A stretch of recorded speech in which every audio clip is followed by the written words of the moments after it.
Hello everyone. आज हम start करेंगे इंडियन पॉलिटी। तो पॉलिटी में हम इंडियन कॉन्स्टिट्यूशन पढ़ने की कोशिश करेंगे। तो यहाँ हम देखेंगे कॉन्स्टिट्यूशनल डेवलपमेंट को देखेंगे। तो देखने की कोशिश करेंगे कि हमारा जो संविधान था वो कैसे आया था, उसके बनने का प्रोसेस क्या था। तो वो सब हम यहाँ देखने की कोशिश करेंगे।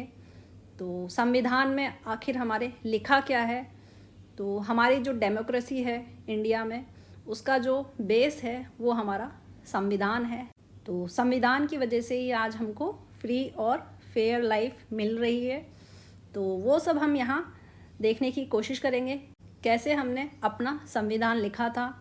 तो ये सारा प्रोसेस हम यहाँ देखेंगे।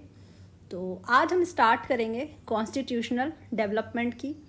तो हमारा कॉन्स्टिट्यूशन डेवलपमेंट कैसे हुआ था इंडिया में, तो हिस्टोरिकल बैकग्राउंड देखेंगे हम यहाँ पे कि हिस्ट्री में ऐसा क्या हुआ था कि हमको कॉन्स्टिट्यूशन बनाने की ज़रूरत पड़ी थी और हमारा कॉन्स्टिट्यूशन कैसे बना था। तो ये हम आज देखने की कोशिश करेंगे। तो स्टोरी स्टार्ट होती है 1600 से। तो 1600 में क्या हुआ था, ईस्ट इंडिया कंपनी को एक चार्टर मिला था। ब्रिटिश जो ये ईस्ट इंडिया कंपनी थी वो कहाँ की थी, ब्रिटिशर्स थे ये। तो यहाँ पे क्या है, ब्रिटेन की रानी ने क्या था, ईस्ट इंडिया कंपनी को एक चार्टर दिया था। कहाँ पे, ईस्ट में ट्रेड करने के लिए। ये क्या है, एक ट्रेडिंग कंपनी हुआ करती थी। इनको ट्रेड करने का चार्टर मिला था इंडिया में। बेसिकली इनको ईस्ट साइड में जो था, ब्रिटेन के जो ईस्ट साइड में ट्रेड करने का इनको चार्टर मिला था। तो 1608 में ये भारत आए सूरत में। देन उसके बाद क्या था, 1611 में इन्होंने क्या था, फर्स्ट फैक्ट्री को यहाँ पे सेटअप किया था। फर्स्ट फैक्ट्री इन्होंने बनाई थी कहाँ, मसूलीपट्टनम में। फैक्ट्री यहाँ पे क्या है, बेसिकली एक गोडाउन हुआ करता था जहाँ पे जो गुड्स हुआ करते थे, सामान हुआ करता था, उसको स्टोर किया जाता था फॉर एक्सपोर्ट। और यहाँ से फैक्ट्री से क्या था, एक्सपोर्ट इंपोर्ट किया जाता था सामान को, गुड्स को। तो यहाँ पे क्या था, 1611 में ये ट्रेडिंग कंपनी बन के आई थी। और धीरे धीरे क्या था, ट्रेडिंग कंपनी से ये क्या था, एडमिनिस्ट्रेशन की तरफ भी जाने लगे थे। और ये काफ़ी क्विक प्रोसेस नहीं था, काफ़ी लंबा प्रोसेस था ये। तो यहाँ पे धीरे धीरे क्या था, ट्रेड को इन्होंने एक्सपेंड किया था ईस्ट इंडिया कंपनी ने। और आफ्टर क्या था, बैटल ऑफ प्लासी, ये हम हिस्ट्री में पढ़े थे। तो बैटल ऑफ प्लासी जो था और बैटल ऑफ बक्सर, तो बैटल ऑफ प्लासी और बैटल ऑफ बक्सर के बाद क्या था, तो बैटल ऑफ प्लासी और बैटल ऑफ बक्सर में क्या था, इन्होंने टेरिटरीज़ एक्वायर करना स्टार्ट कर दिया था। और अपने धीरे धीरे अपनी पॉलिसीज़ से क्या था, टेरिटोरियल एक्सपेंशन भी स्टार्ट कर दिया था। तो अब क्या था, इनके पास खुद की टेरिटरी होने लगी थी इंडिया में। तो वहाँ से ये क्या था, इनको टैक्स मिला करता था। धीरे धीरे इन्होंने क्या था, फरमान भी इशू करवा लिए थे राजा से, मुग़ल एम्पायर से। तो धीरे धीरे इनको वहाँ से क्या था, पहले ये टैक्स पे किया करते थे इंडिया में, बट अब धीरे धीरे ये टैक्स को क्या है, कलेक्ट करने लगे थे। और ये प्रोसेस काफ़ी लंबा था, ये एक दो दिन में नहीं हुआ था। तो धीरे धीरे क्या था, ये ट्रेडिंग कंपनी से क्या है, टेरिटोरियल एक्सपेंशन, टेरिटोरियल एक्विजिशन करने लगे थे। और धीरे धीरे क्या था, ये एडमिनिस्ट्रेशन का पार्ट बनने लगे थे। ठीक है, ईस्ट इंडिया कंपनी। तो यहाँ पे हमको पता है बैटल ऑफ प्लासी जो था वो कब हुआ था, ये 1757 में हुआ था, 23 जून। और बैटल ऑफ बक्सर हुआ था 1764 में। तो अब क्या होता है, अगर कोई कंपनी आती है या कोई भी कंपनी हम बनाते हैं तो वहाँ पे कुछ रूल्स होते हैं, कुछ एक्ट होते हैं। तो उस कंपनी को क्या है, चलाने के लिए या फिर उसको प्रोसेस करने के लिए कुछ रूल्स बनाए जाते हैं। तो इसी तरह क्या था, कंपनी को क्या है, चलाने के लिए कुछ रूल्स बनाए गए थे। तो जब क्या था, यहाँ पे ईस्ट इंडिया कंपनी इंडिया में ट्रेड कर रही थी, तो बैकग्राउंड में ब्रिटेन में क्या हो रहा था, वहाँ पे जो लोग थे वो ये देख रहे थे कि जितने भी जो कंपनी है वो इंडिया में आके काफ़ी सारा मुनाफा कमा रही है, काफ़ी सारा पैसा कमा रही है। तो वहाँ पे ब्रिटेन में बैठे हुए लोग भी ये सोच रहे थे कि हमको भी इंडिया जाना चाहिए और हमको भी क्या है, वहाँ पे ट्रेड करना है। तो काफ़ी कुछ वहाँ ब्रिटेन में चल रहा था। और फिर इधर कंपनी में क्या चल रहा था, कंपनी में काफ़ी सारा पैसा आ रहा था, बट क्या है, जितना पैसा आ रहा था उतना ही यहाँ पे करप्शन भी देखने को मिल रहा था। तो करप्शन हो रहा था, और यहाँ पे क्या है, कंपनी का जो खजाना था वो भी काफ़ी कर्जे में चल रहा था। कंपनी बार बार क्या है, ब्रिटेन में जाके कर्जा मांग रही थी। तो यहाँ पे ब्रिटेन में बैठी हुई सरकार ये देख रही थी कि एक तरफ तो कंपनी को काफ़ी सारा यहाँ पे मुनाफा हो रहा है, बट उसके अकाउंट में क्या है, अकाउंट में काफ़ी उनको गड़बड़ दिख रही थी उनके, क्योंकि वहाँ के जो ऑफिसर्स थे जो वहाँ पे इंडिया में जो बैठे हुए थे, इंडिया में जो आए हुए थे कंपनी के, तो उनके पास तो पैसा था, वो काफ़ी सारा पैसा ब्रिटेन ले जाया करते थे, बट जो कंपनी का जो अकाउंट हुआ करता था वो खाली था। कंपनी जो है बार बार क्या है, ब्रिटेन में जाके लोन मांग रही थी, वहाँ पे पैसा मांग रही थी खुद को चलाने के लिए। तो वहाँ की ब्रिटेन की सरकार ने क्या किया, 1773 में एक एक्ट लेके आती है, रेगुलेटिंग एक्ट। तो ये क्या था, रेगुलेटिंग एक्ट था। तो ये कंपनी को रेगुलेट करने के लिए बनाया गया था। तो ब्रिटिश की सरकार देख रही थी कि कंपनी में काफ़ी सारा क्या है, करप्शन हो रहा है। तो ब्रिटिश क्राउन ने सोचा कि कंपनी को हमको थोड़ा सा रेगुलेट करना चाहिए। तो 1773 में एक रेगुलेटिंग एक्ट आता है। देन उसके बाद क्या है, पिट्स इंडिया एक्ट आता है 1784 में। देन उसके बाद चार्टर एक्ट आते हैं 93 में, 1813 में, 1833 में और 1853 में। तो ये सारे जो हैं एक्ट, ये क्राउन के थ्रू बनाए गए थे कंपनी को रेगुलेट करने के लिए, उसको कंपनी को कुछ रूल्स एंड रेगुलेशन में बांधने के लिए। तो यहाँ पे एक एक करके हम क्या है, इन एक्ट्स के बारे में देखेंगे। तो यहाँ पे क्या है, सबसे पहले रेगुलेटिंग एक्ट आता है 1773 में। तो 1773 में, इससे पहले क्या था, 1773 से पहले क्या है, हमारा बैटल ऑफ प्लासी हो चुका है, बैटल ऑफ बक्सर हो चुका है, और क्या है हमारा 1767 में एंग्लो मैसूर वॉर भी हो चुका है। तो हिस्ट्री में क्या है, ये हम सब पढ़ेंगे। एंग्लो मैसूर वार हुआ था, फर्स्ट एंग्लो मैसूर वार हुआ था हमारा। तो कई सारे वॉर चल रहे थे यहाँ पे। तो बेसिकली क्या है, ब्रिटिश क्राउन को दिख रहा था कि ये जो कंपनी है, ईस्ट इंडिया कंपनी, गई तो थी ट्रेड करने, बट क्या है, वहाँ पे वो लड़ाई कर रही है, वहाँ पे टेरिटोरियल एक्सपेंशन कर रही है। तो इनको लगा कि अब इसको, कंपनी को थोड़ा सा रेगुलेट करना चाहिए। तो इसीलिए क्या है, रेगुलेटिंग एक्ट बनाया 1773 में, उसको कंपनी को रेगुलेट करने के लिए। और यहाँ पे ये बेसिकली क्या है, जो ईस्ट इंडिया कंपनी जो आई थी, बेसिकली कहाँ, बंगाल में वो ज़्यादा फोकस था उनका, बंगाल में वो अपना ट्रेड चलाते थे। और बंगाल जो टेरिटरी जो थी, हिस्ट्री में काफ़ी बड़ी हुआ करती थी। आज के टाइम जो बंगाल है वो तो काफ़ी छोटा है, तो काफ़ी बड़ी टेरिटरी हुआ करती थी। यहाँ पे काफ़ी सारा फर्टाइल लैंड है, काफ़ी सारा यहाँ पे ट्रेड हुआ करता था, अच्छी प्रॉस्परस लैंड है यहाँ पे, काफ़ी सारा टैक्स कलेक्ट हुआ करता था यहाँ से। तो यहाँ पे क्या है, जो गवर्नर ऑफ बंगाल है उसको क्या है, एक डेजिनेटेड पोस्ट दे दी गवर्नर जनरल ऑफ बंगाल की। ठीक है, गवर्नर जनरल ऑफ बंगाल, यहाँ पे एक बंगाल में गवर्नर जनरल बैठा दिया गया, और इसके साथ इसको एक काउंसिल दे दी गई। और काउंसिल में क्या था, 4 मेंबर्स दे दिए गए इसको, जो क्या है, तो ये क्या है, अब ट्रेड को रेगुलेट करेंगे। ठीक है, कंपनी के अफेयर्स को रेगुलेट करेंगे, और लेजिस्लेटिव और एग्जीक्यूटिव फंक्शंस जो हैं कंपनी के, उनको भी ये क्या है, परफॉर्म करेंगे। तो यहाँ पे जो पहला गवर्नर जनरल बना था बंगाल का, वो बना था वॉरेन हेस्टिंग।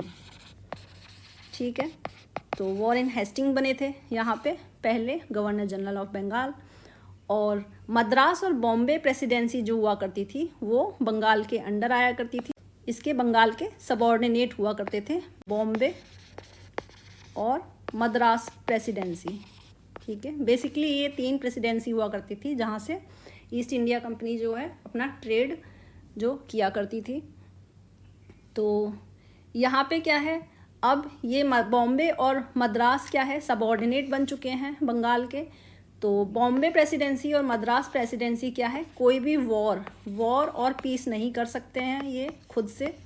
कोई भी ये इंडियन जो काफ़ी सारे वॉर जो कंडक्ट किए जा रहे थे ईस्ट इंडिया कंपनी के थ्रू टेरिटोरियल एक्सपेंशन के लिए, तो बॉम्बे और मद्रास प्रेसिडेंसी क्या है, कोई भी वॉर नहीं कर सकती है अब खुद से, और कोई भी पीस ट्रीटी खुद से नहीं कर सकती है। अगर कोई वॉर और पीस ट्रीटी की जाएगी तो वो बंगाल के ऑर्डर के थ्रू की जाएगी, ऐसा यहाँ पे लिखा गया था इस एक्ट में। देन उसके बाद क्या है, 1774 में क्या है, एक सुप्रीम कोर्ट फॉर्म किया गया। यहाँ पे 1774 में एक सुप्रीम कोर्ट बनाया गया। जुडिशियल लॉ बनाने के लिए सुप्रीम कोर्ट बनाया गया 1774 में। और यहाँ पे क्या है, एक चीफ जस्टिस हुआ करते थे और क्या थे, +3 मेंबर्स हुआ करते थे। तो यहाँ पे 4 मेंबर्स थे, टोटल 4 मेंबर्स हुआ करते थे। सुप्रीम कोर्ट बनाई गई। और सुप्रीम कोर्ट में क्या है, फर्स्ट चीफ जस्टिस कौन बने थे, एलिजा इम्फे। ठीक है, एलिजा इम्फे जो थे ये पहले चीफ जस्टिस बने थे सुप्रीम कोर्ट के। और इनके साथ 3 मेंबर्स हुआ करते थे जो क्या है, जुडिशियल रिफॉर्म्स देखा करते थे, जुडिशियरी बातें हुआ करती थी कंपनी की, वो सारी ये देखा करते थे। और अब क्या है, मैंडेटरी हो चुका था कंपनी के लिए, जितनी भी इंफॉर्मेशन थी इंडिया से रिलेटेड वो सारी क्या है, रेवेन्यू से रिलेटेड, सिटीज़न और मिलिट्री से रिलेटेड, वो सारी ब्रिटिश पार्लियामेंट को इनको देनी हुआ करती थी। पहले क्या था, इनका अकाउंट चेक नहीं हुआ करता था, कितना पैसा आ रहा है, कितना पैसा जा रहा है, वॉर में कितना लग रहा है, इंपोर्ट एक्सपोर्ट में कितना लग रहा है, ये सारा अकाउंट जो था ये कंपनी देखा करती थी। बट अब क्या होने लगा था कि इस एक्ट के बाद क्या था, ब्रिटिश पार्लियामेंट जो थी उसको ये डिस्क्लोज़ करना ज़रूरी हो गया था कि आपको कितना रेवेन्यू मिल रहा है, वहाँ पे वॉर पीस जो कर रहे हैं आप, वहाँ पे कितना खर्चा हो रहा है, अपने बेसिकली सारे खर्चे जो थे वो पार्लियामेंट को बताने हुआ करते थे, ब्रिटिश पार्लियामेंट को। देन उसके बाद क्या है, 1781 में एक एक्ट आता है, एक्ट ऑफ सेटलमेंट। ये बेसिकली इतना खास एक्ट नहीं है। यहाँ पे क्या है, 1773 में जो एक्ट आया था उसके डिफेक्ट को रिमूव करने के लिए ये एक्ट बनाया गया था। और यहाँ पे जो गवर्नमेंट ऑफ कैलकाटा थी उसको एम्पावर कर दिया था कि वो बंगाल, बिहार और उड़ीसा के लिए क्या है, लॉज बनाए। ये सबऑर्डिनेट हुआ करते थे, वहाँ पे क्या है, बंगाल के सबऑर्डिनेट हुआ करते थे। तो ये गवर्नमेंट ऑफ कैलकाटा जो थी वो अब लॉ बनाने के लिए क्या है, एम्पावर कर दी गई थी। देन उसके बाद क्या है, जो सुप्रीम कोर्ट बनाई गई थी 1774 में, जो सुप्रीम कोर्ट बनाई गई थी वहाँ पे क्या है, जितने भी एम्प्लॉयज़ हुआ करते थे जो ईस्ट इंडिया कंपनी के, वो सारे ही इस सुप्रीम कोर्ट के ज्यूरिडिक्शन के अंदर आया करते थे। बट यहाँ पे क्या है, 1781 में इनको एग्जेम्प्टेड कर दिया गया था यहाँ से, ज्यूरिडिक्शन ऑफ सुप्रीम कोर्ट से, किसको, ईस्ट इंडिया कंपनी के जितने भी सर्वेंट्स हुआ करते थे। देन उसके बाद आता है पिट्स इंडिया एक्ट। ये काफ़ी इम्पॉर्टेंट हुआ था। पिट्स इंडिया एक्ट 1784 में आया था। और यहाँ पे क्या है, ब्रिटिश क्राउन को क्या है, सुप्रीम कंट्रोल दे दिया गया था कंपनी के अफेयर को और एडमिनिस्ट्रेशन को। अब क्या है, पिट्स इंडिया एक्ट से क्या है, जो एडमिनिस्ट्रेशन जो हो रहा है, एडमिनिस्ट्रेशन जो हो रहा है किसका, ईस्ट इंडिया कंपनी का, वहाँ पे क्या है, ब्रिटिश क्राउन को क्या है, सुप्रीम कंट्रोल दे दिया गया है। अब ब्रिटिश क्राउन क्या है, यहाँ पे भागीदारी होने लगी है ईस्ट इंडिया कंपनी की, वो देखना स्टार्ट कर दिया है उसने कि ईस्ट इंडिया कंपनी में क्या चल रहा है। देन यहाँ पे कॉमर्शियल और पॉलिटिकल फंक्शंस थे जो कंपनी के, उनको भी सेपरेट कर दिया गया है। दोनों फंक्शन को यहाँ पे क्या है, सेपरेट कर दिया गया है। और इसको क्या है, ड्यूल गवर्नमेंट में बोला जाने लगा, इसको डायरची भी बोलने लगे थे, डायरची बोला जाने लगा। तो यहाँ पे ये जो डायरची था वो कहाँ, 1858 तक रहेगा।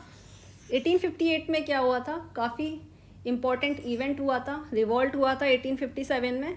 तो 1857 रिवॉल्ट के बाद क्या हुआ था, जो कंपनी थी उस पर क्या है, जो ब्रिटिश क्राउन था उसने ओवरटुक कर लिया था। कंपनी जो थी ब्रिटिश क्राउन के अंडर चली गई थी, वहाँ पे कंपनी को फुली ओवरटेक कर लिया गया था क्राउन के थ्रू। तो यहाँ पे क्या है, डायरची जो था 1858 तक रहा था। देन यहाँ पे क्या है, एडमिनिस्ट्रेशन जो था ईस्ट इंडिया कंपनी का वो डिवाइड कर दिया गया था। पॉलिटिकल फंक्शन उसके अलग हो चुके थे। पॉलिटिकल फंक्शंस में क्या था, जो टेरिटोरियल एक्सपेंशन जो कर रहे थे, जो ईस्ट इंडिया कंपनी जो कर रहे, और कॉमर्शियल क्या था, ट्रेड को देखेगा, ठीक है। इसको ट्रेड को देखेगा, और पॉलिटिकल में क्या है, यहाँ पे टेरिटरीज़ को देखेगा। ठीक है, तो यहाँ पे टेरिटरीज़ को देखेगा। यहाँ पे कॉमर्शियल जो फंक्शंस थे उनको देखने के लिए क्या था, कोर्ट ऑफ डायरेक्टर बनाया गया, कोर्ट ऑफ डायरेक्टर्स बनाए गए, जो क्या है कंपनी के अंदर से हुआ करते थे, ईस्ट इंडिया कंपनी के अंडर में हुआ करते थे। ये ईस्ट इंडिया कंपनी में बेसिकली जो एम्प्लॉयज़ हुआ करते थे वो क्या है कोर्ट ऑफ डायरेक्टर्स में जाया करते थे। कुछ एक डायरेक्टर्स का एक बोर्ड बना दिया गया था। और तो ये क्या है, ट्रेड को मैनेज करेंगे, ट्रेड को देखेंगे। और यहाँ पे पॉलिटिकल जो एक्सपेंशन जो हो रहा था, पॉलिटिकल पार्ट जो था वो देखने का काम था बोर्ड ऑफ कंट्रोल का। ठीक है, तो बोर्ड ऑफ कंट्रोल क्या है, पॉलिटिकल अफेयर्स देखेंगे, टेरिटोरियल एक्सपेंशन जो हो रहा है उसको देखेंगे। तो यहाँ पे क्या है, टैक्सेस जो कलेक्ट किए जा रहे हैं जो टेरिटरीज से उसको देखेंगे। और पहली बार क्या हुआ था, यहाँ पे जो टेरिटरीज़ थी कंपनीज़ की, जो भी टेरिटरीज़ कंपनी ने जो एक्वायर की थी उनको क्या ब्रिटिश पोजेशंस बोला जाने लगा था इन इंडिया। ठीक है, और ये टेरिटरीज़ थी इनको क्या है ब्रिटिश पोजेशंस बोला जाने लगा। ठीक है, इंडिया में ब्रिटिश पोजेशंस इन इंडिया। ठीक है, यानी कि जो इंडिया में पोजेशंस जो हैं ब्रिटिश की वो यहाँ पे टेरिटरीज़ को बोला जाने लगा था। देन उसके बाद क्या है, यहाँ से काफ़ी डायरेक्ट क्वेश्चन आ जाते हैं फर्स्ट और लास्ट में। तो रॉबर्ट क्लाइव जो हुआ करते थे वो पहले गवर्नर जनरल थे, और ये क्या है 1758 से 60 तक इनका रूल रहा था। देन उसके बाद क्या है 1765 से लेके 67 तक भी ये रहे थे। तो यहाँ पे क्या है 1765, यहाँ आप देख सकते हैं बैटल ऑफ बक्सर हुआ था 1764 में। तो बैटल ऑफ बक्सर के बाद क्या है, रॉबर्ट क्लाइव को दोबारा से यहाँ पे भेजा गया था, इनको दोबारा भेजा गया था गवर्नर ऑफ बंगाल बना के, क्योंकि यहाँ पे क्या है बैटल ऑफ बक्सर के बाद क्या है टेरिटोरियल यहाँ पे एक्विजिशंस हुए थे ईस्ट इंडिया कंपनी के थ्रू। देन उसके बाद क्या है वॉरेन हास्टिंग आए। वॉरेन हास्टिंग जो थे वो लास्ट गवर्नर थे बंगाल के, और पहले गवर्नर जनरल थे बंगाल के। ठीक है, तो यहाँ पे 1772 से लेके 74 तक इनका रूल रहा था। तो यहाँ हम देख सकते हैं जो रेगुलेटिंग एक्ट है हमारा, रेगुलेटिंग एक्ट 1773। ठीक है, तो रेगुलेटिंग एक्ट 1773 जब आया था तो यहाँ पे गवर्नर ऑफ बंगाल जो थे वो वॉरेन हेस्टिंग थे। और इस एक्ट के बनने के बाद जो इन यहाँ पे क्या है पोस्ट को जो कन्वर्ट कर दिया गया था गवर्नर जनरल ऑफ बंगाल के थ्रू। ठीक है, ये पोस्ट हुआ करती थी गवर्नर ऑफ बंगाल की। और रेगुलेटिंग एक्ट आया 1773 में, तो वॉरेन हेस्टिंग थे उस टाइम, वॉरेन हेस्टिंग को यहाँ पे भेजा गया, और ये क्या था फर्स्ट गवर्नर जनरल बने बंगाल के। देन उसके बाद क्या है 1828 में क्या थे लास्ट गवर्नर जनरल बने थे क्या, लॉर्ड विलियम बेंटिक। तो विलियम बेंटिक थे लास्ट गवर्नर जनरल बने थे बंगाल के, और फर्स्ट गवर्नर जनरल बने थे इंडिया के। तो यहाँ पे क्या है 1833 का जो एक्ट आया था, तो वहाँ पे क्या है फिर से इसकी पोस्ट जो थी गवर्नर जनरल ऑफ बंगाल, इसको चेंज करके क्या कर दिया गया गवर्नर जनरल ऑफ इंडिया। ठीक है, तो ये पहले क्या हुआ करता था गवर्नर ऑफ बंगाल हुआ करते थे पोस्ट, और फिर उसके बाद गवर्नर जनरल ऑफ बंगाल कर दी गई 1773 के बाद। देन उसके बाद 1833 के बाद इस पोस्ट का नाम कर दिया गया गवर्नर जनरल ऑफ इंडिया, और पहले गवर्नर जनरल ऑफ इंडिया बने थे लॉर्ड विलियम बेंटिक। देन उसके बाद क्या था लॉर्ड कैनिंग आए। तो लॉर्ड कैनिंग आए 1856 से लेके 58 तक ये क्या रहे थे गवर्नर जनरल ऑफ इंडिया बन के रहे थे ये, और क्या है ये last governor general of India रहे थे। देन उसके बाद क्या है फिर 1858 का एक्ट आया, चार्टर एक्ट आया। तो 1858 में क्या है इस पोस्ट का नाम फिर से बदल के क्या कर दिया गया वाइसरॉय कर दिया गया। ये 1858 कब आया आफ्टर रिवॉल्ट ऑफ 1857। तो रिवॉल्ट ऑफ 1857 के बाद क्या था, कंपनी का यहाँ पे रूल ख़त्म हो चुका था और क्राउन ने क्या है ओवरटूक कर लिया था कंपनी को। देन उसके बाद क्या है, क्राउन के थ्रू क्या है, ये इस पोस्ट का नाम कर दिया गया वाइसरॉय ऑफ इंडिया। और वाइसरॉय ऑफ इंडिया जो था डायरेक्टली रिस्पॉन्सिबल हुआ करता था किसको, क्राउन को, ब्रिटिश क्राउन को, ठीक है। देन उसके बाद क्या है, यहाँ पे फर्स्ट वाइसरॉय बने थे कौन, लॉर्ड कैनिंग बने थे। देन उसके बाद लास्ट जो वाइसरॉय बने थे वो बने थे माउंट बैटन जो थे वो लास्ट वाइसरॉय बने थे। और पहले गवर्नर जनरल भी बने थे, ये governor general of independent India, ठीक है, इंडिपेंडेंट इंडिया। और ये 1947 में ये governor general of independent India बने थे, ठीक है। तो आज़ादी मिल चुकी थी हमको यहाँ पे, तो इंडिपेंडेंट एक्ट आ चुका था 1947 में। तो उसके बाद क्या है, ये माउंट बैटन उस टाइम क्या थे, वॉइसरॉय हुआ करते थे, तो इनकी पोस्ट को कन्वर्ट करके क्या governor general of independent India कर दिया गया। और पहले और लास्ट इंडियन जो थे, जो governor general of independent India बने थे, वो थे सी राजगोपालाचारी। तो ये काफ़ी इम्पोर्टेंट है, ये काफ़ी बार पूछा भी गया है प्रीवियस ईयर में। देन इसके बाद क्या है, हमारा चार्टर एक्ट आता है 1813, ये भी काफ़ी इम्पोर्टेंट था। 1813 में क्या हुआ, चाय और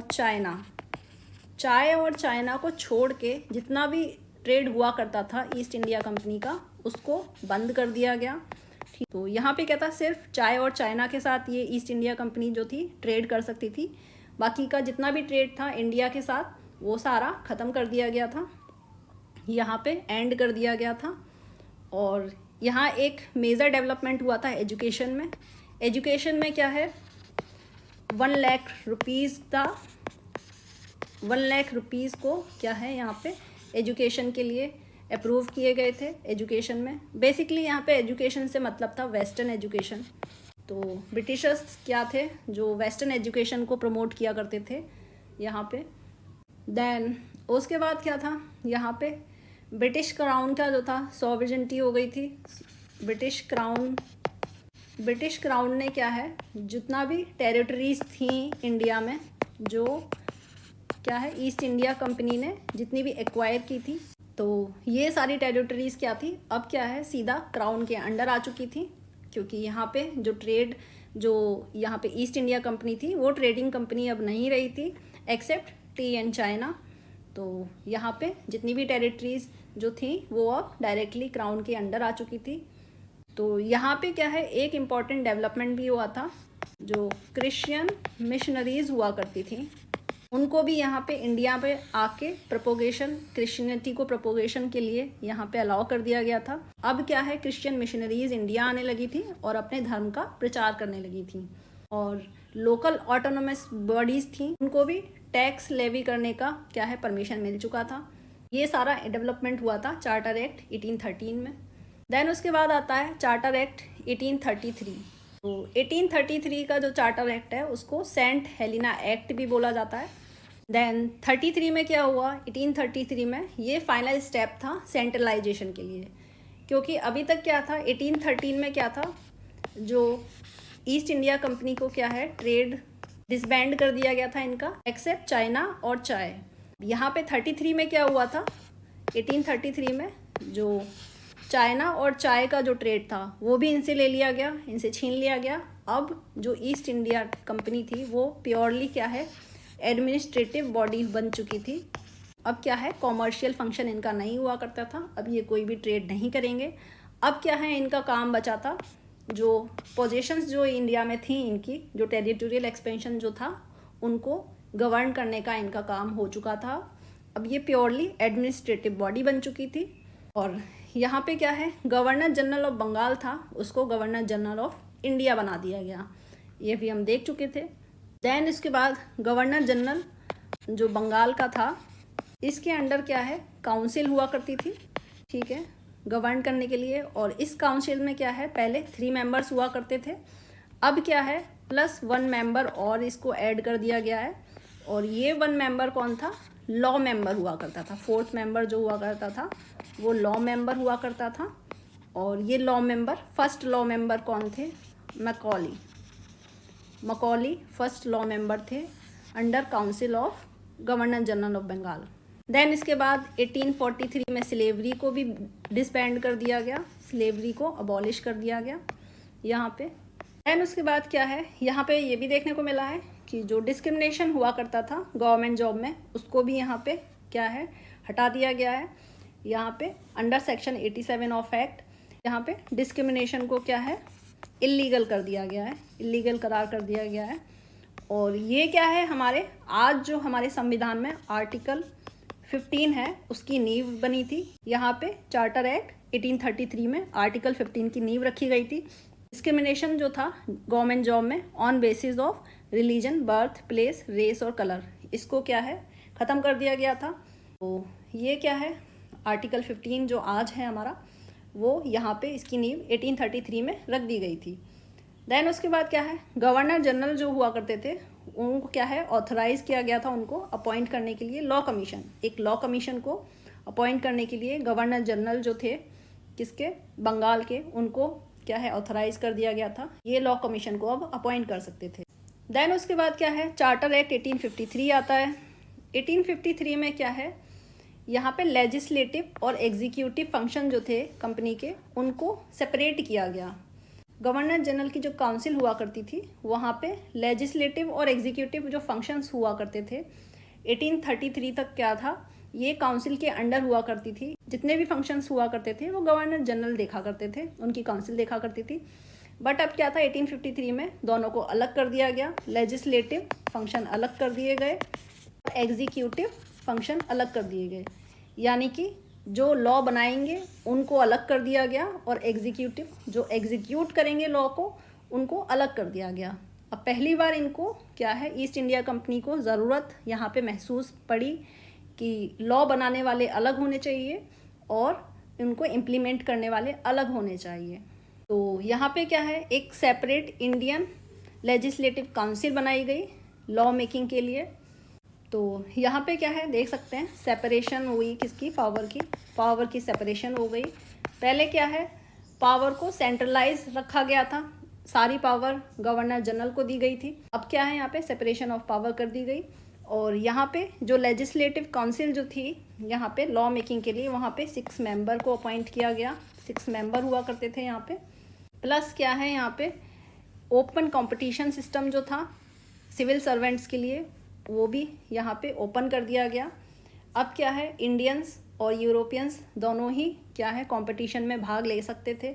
इससे पहले क्या था, 1853 से पहले क्या था, जो सिविल सर्वेंट्स थे उनको क्या है, कंपटीशन के थ्रू नहीं अपॉइंट किया जाता था, उनको क्या है, बाय कंपनी के थ्रू अपॉइंट किया जाता था। और बेसिकली क्या है, कंपनी ही डिसाइड करती थी कि किसको सिविल सर्वेंट्स में क्या है अपॉइंट करना है। बेसिकली वो सारे ब्रिटिशर्स ही हुआ करते थे, इंडिया से नहीं हुआ करते थे, इंडियंस नहीं हुआ करते थे। अब क्या है, ओपन कंपटीशन सिस्टम रख दिया गया है। बट क्या है, इसका जो एग्ज़ाम जो हुआ करता था वो इंग्लैंड में हुआ करता था। तो इंडिया में जो भी इंग्लैंड जा सके, अफोर्ड कर सके, वो वहाँ जाके एग्ज़ाम दे सकता था और यहाँ पे civil servant, as a civil servant वो अपॉइंट हो सकते थे। बट यहाँ पे भी एक कैच हुआ करता था, सिविल सर्वेंट्स में भी 2 तरह की यहाँ पे सर्विसेज हुआ करती थी, कोविनेटेड और अनकोविनेटेड। तो ये 2 तरह की सर्विसेज हुआ करती थी। कोविनेटेड में क्या है, हाई रैंक के ऑफिशियल्स हुआ करते थे, और जैसे कि आज के टाइम हम देख सकते हैं IAS IPS जो हुआ करते हैं। और अनकोविनेटेड में क्या है, जो बाकी की जितनी भी सर्विसेज हुआ करती थी, सेंट्रल सर्विसेज जो बेसिकली हम बोल सकते हैं, तो वो सारे अनकोविनेटेड में हुआ करती थी। तो यहाँ पे क्या है, अब यहाँ पे कोविनेटेड सर्विस जो हुआ करती थी वहाँ पे भी इंडियंस को अलाउ कर दिया गया था।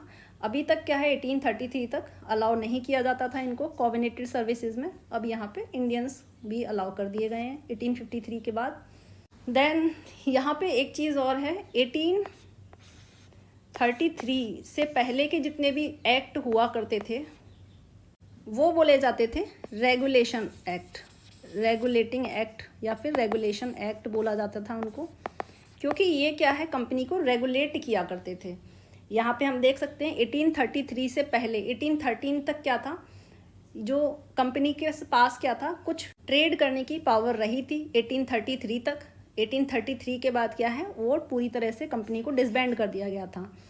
तो अब क्या है, जितने भी लॉज बनाए जा रहे थे 1833 के बाद, उनको क्या है, एक्ट्स बोला जाने लगा, क्योंकि अब कंपनी तो रही नहीं है, तो रेगुलेट तो हम करेंगे नहीं किसी को। तो अब ये थे क्राउन के थ्रू बनाए जा रहे थे, तो इनको एक्ट बोला जाने लगा। अब ये क्या है, यहाँ पे टेरिटोरीज़ को यहाँ पे इनको चलाने के लिए एक्ट बनाए जाने लगे थे। एडमिनिस्ट्रेशन, यहाँ पे एडमिनिस्ट्रेशन होने लगा था, एडमिनिस्ट्रेटिव बॉडी हो गई थी ईस्ट इंडिया कंपनी। तो कॉमर्शियल तो अब रही नहीं थी। तो ये 1833 से पहले क्या है, कॉमर्शियल बॉडी हुआ करती थी, इसलिए इसको रेगुलेशन एक्ट बोला जाता था। 1833 से पहले जितने भी एक्ट बनाए गए थे, और 1833 के बाद के एक्ट को क्या है, एक्ट बोला जाने लगा। देन यहाँ पे क्या था, 1833 में एक चीज़ और हुई थी, जो लॉज थे उनको कोडिफाई किया जाने लगा। अब क्या है, यहाँ पे ब्रिटिशर्स को लगने लगा था कि जो यहाँ पे लॉज हैं, रूल्स हैं, लॉज हैं, उनको क्या है, लिख देना चाहिए कहीं पे, कोडिफाई कर देना चाहिए कहीं पे। क्योंकि पहले क्या था, लॉज को कोडिफाई नहीं किया जाता था, तो काफ़ी सारे लॉज हुआ करते थे, तो वो पहले लिखे नहीं जाया करते थे। अब क्या है, लिखना शुरू कर दिया था 1833 में लॉज को। देन यहाँ पे क्या है, हम थोड़ा सा इंडियन सिविल सर्विसेज के बारे में देख लेते हैं। तो इसका जो हिस्टोरिकल पर्सपेक्टिव है देख लेते हैं। तो इंडियन सिविल सर्विसेज में क्या है, वॉरेन हेस्टिंग जो हुआ करते थे, वॉरेन हेस्टिंग, तो इन्होंने क्या है, फाउंडेशन रखी थी इंडियन सिविल सर्विसेज की। और चार्ल्स कॉर्नवालिस जो हुआ करते थे, चार्ल्स कॉर्नवालिस, ये फादर हुआ करते थे किसके, इंडियन सिविल सर्विसेज को। इसको क्या है, इम्पीरियल सिविल सर्विसेज भी बोला जाता था। तो चार्ल्स कॉर्नवालिस जो थे वो फादर थे इंडियन सिविल सर्विसेज के, और वॉरेन हेस्टिंग ने इसकी फाउंडेशन यानी कि नींव रखी थी। देन उसके बाद चार्ल्स कॉर्नवालिस ने क्या है, रिफॉर्म किए थे सिविल सर्विसेज में, और मॉडर्नाइज भी किया था, मॉडर्नाइज भी किया था सिविल सर्विसेज को। देन यहाँ पे ये अभी हम देख ही चुके हैं, इंडियन सिविल सर्विसेज जो थे वो कोऑर्डिनेटेड और अनकोऑर्डिनेटेड, दो तरह की हुआ करती थी। कोऑर्डिनेटेड में क्या है, हाई ऑफिसर्स हुआ करते थे। अनकोऑर्डिनेटेड में क्या है, बाकी के सारे जितने भी सर्विसेज हुआ करती थी, सेंट्रल सर्विसेज, वो हुआ करती थी।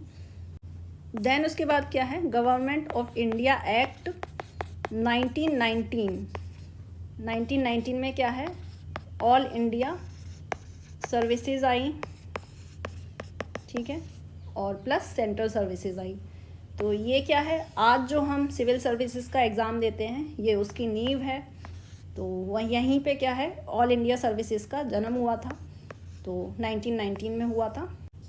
तो आज क्या है, हम 1857 के रिवॉल्ट से पहले के जितने भी हमारे एक्ट हैं वो सारे देख चुके हैं, चार्टर एक्ट, ठीक है, 1853 तक। और रिवॉल्ट के बाद के जितने भी एक्ट हैं वो हम नेक्स्ट लेक्चर में देखेंगे। तो ये 1858 से लेके बाकी के जितने 1947 तक जितने भी एक्ट रहेंगे वो हम नेक्स्ट लेक्चर में देखेंगे। तो पढ़ते रहिए। Thank you everyone.